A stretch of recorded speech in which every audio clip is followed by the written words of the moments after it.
Tonight Comes for Us owes a huge debt to Gareth Evans' Raid films. It features much of the same cast, a similar visual style, and very similar action thanks to action choreography from Raid star Iko Uwais. And director Timo T, I'm not even going to try to say his last name, does an amazing job of capturing the very well-staged action and in-your-face ultra-violence that made the Raid film so memorable. His camera work is great. It feels kinetic and exciting while still mostly just stepping back and allowing the blistering fight choreography to do the talking. There are some seriously amazing fight scenes here, which are given an extra visceral punch thanks to how bananas, balls-to-the-wall gory they are. This is easily the most violent action movie I've ever seen. It's remarkably intense. The characters are all kind of bland, and the film takes a seemingly simple protect the girl storyline and makes it unnecessarily convoluted, but when the action is this good, it really doesn't matter.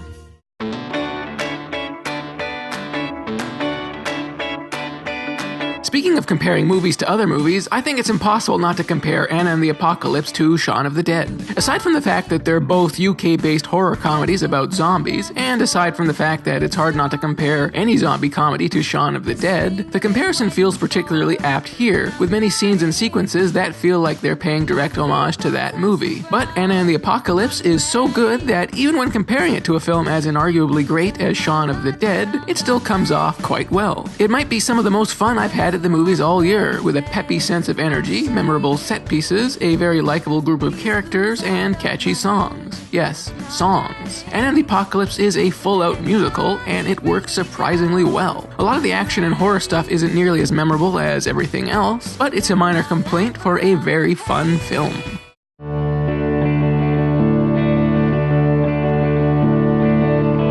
Leave No Trace is Deborah Granick's follow-up to Winter's Bone, and confirmation that she's a director with a serious amount of talent. Like that film, Leave No Trace moves at a fairly deliberate pace, but also like that film, it's absolutely compelling throughout. Much of this is down to the two main characters, who are both so well drawn, with a really interesting and affecting relationship. It helps that the two central performances are so good. Ben Foster is great in the main role, though it's Thomasin McKenzie who really steals the show as his daughter. She gives an understated performance that's truly remarkable. The supporting cast is just as good. It's the type of movie where there aren't that many familiar faces, but where each role is played with such a palpable sense of authenticity. The film is, in many ways, a much more honest version of Captain Fantastic. That movie had a similar premise, but felt false. This one, on the other hand, explores the emotional trauma that would make a person want to live like this, and the effect that lifestyle has on a child.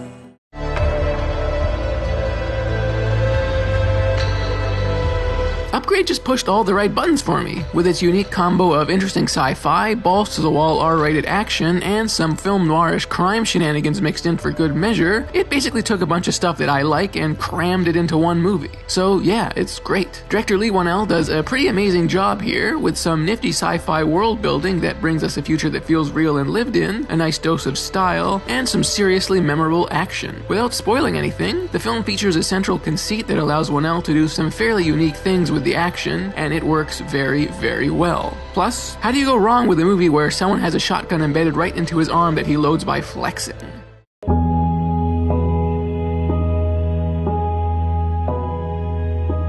A Quiet Place might be 2018's biggest surprise. Who knew that John Krasinski had a movie this great in him? But he completely knocks it out of the park. From the strength of the individual set pieces, which are all super compelling, to the film's expert pacing, the direction here is really, really impressive. It helps that it runs at a lean, mean 90 minutes without an ounce of fat. Every scene and every moment feels purposeful. The slow burn first half does an amazing job of setting up the world and its characters, which helps to make the much more action-heavy second half work as well as it does. And the level of tension is absolutely superb. This is a movie that recalls the original Alien in a lot of ways, and I honestly think it's almost on that level.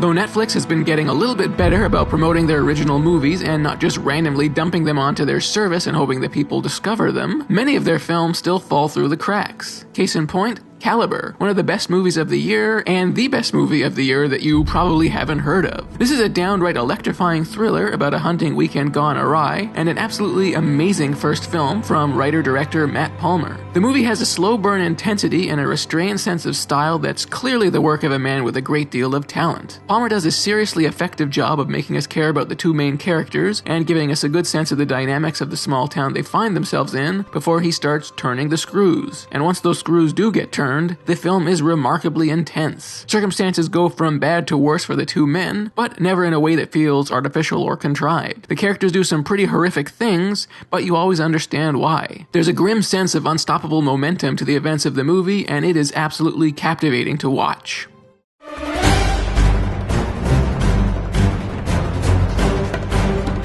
It's both unlikely and delightful that the sixth film of a big blockbuster action series is not only very, very good, but the best of the bunch. This is a really expertly made action film with a great balance of fun character moments and escalated stakes. Tom Cruise and the gang are great as usual, plus a mustachioed Henry Cavill is really fun as the villain. And the action is absolutely stunning, with many of the set pieces besting anything in a series that's legendary for spectacular action. Can Christopher McQuarrie direct all big blockbusters from now on? Because I'd like him to direct everything.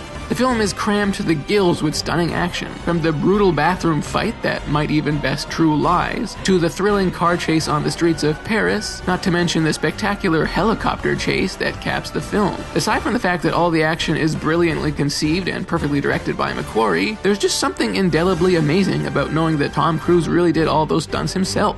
Seeing him hanging off a helicopter in full IMAX was one of the most memorable moments at the movies this year.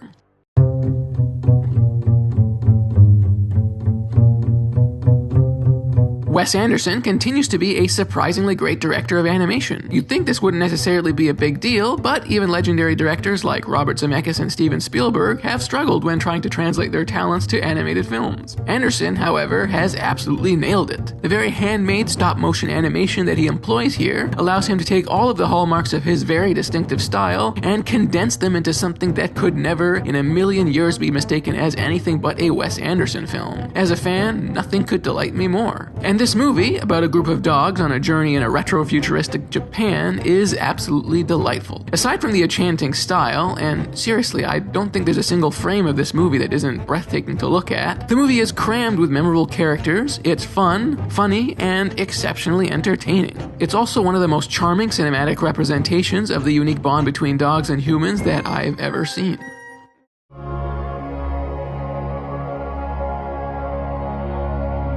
I mentioned earlier that Caliber is an amazing first film. Well, here's another one to add to that list. Ari Aster's confident direction here feels like the work of an old pro. It's stylish without being overly composed, and unhurried in its pacing without ever feeling slow. The film easily belongs on a short list of the all-time great debut movies. It's incredibly atmospheric. It's one of those films where you start to tense up as soon as it begins, and then you don't untense until the credits start to roll. I can't remember the last time I left a movie feeling so stiff from how clenched I was for pretty much the duration of the film. I also have to give credit to Colin Stetson, whose memorable and ominous score is a big part of the reason why Hereditary works as well as it does. And because the film takes its time, it's able to bring us some really interesting lived-in family dynamics, anchored by a truly remarkable performance from Toni Collette. It's also a fascinating film to revisit. Watching it for a second time, you can marvel in all the ways, big and small, that the ending is foreshadowed.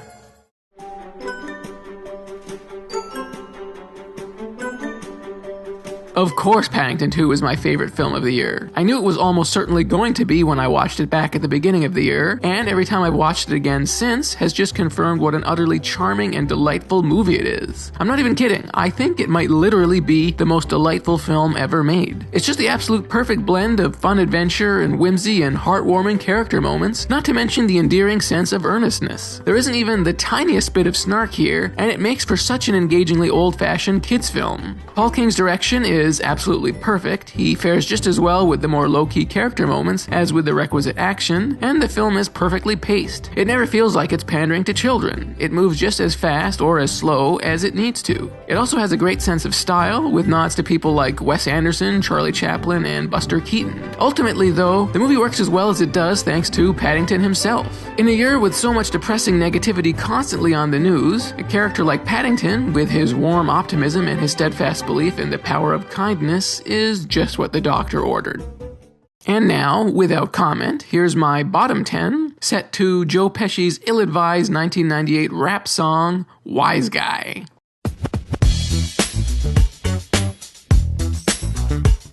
It's a digit that'll get you. It's a digit that'll get you. Hey, hey, paid with a stash, true treat all my bras like trash. You'll catch a blast if you move too fast. I talk with class, you don't have to ask. Everybody follows when I'm ready to go. No need to show off, they already know I'm a wise guy. I'm a wise guy.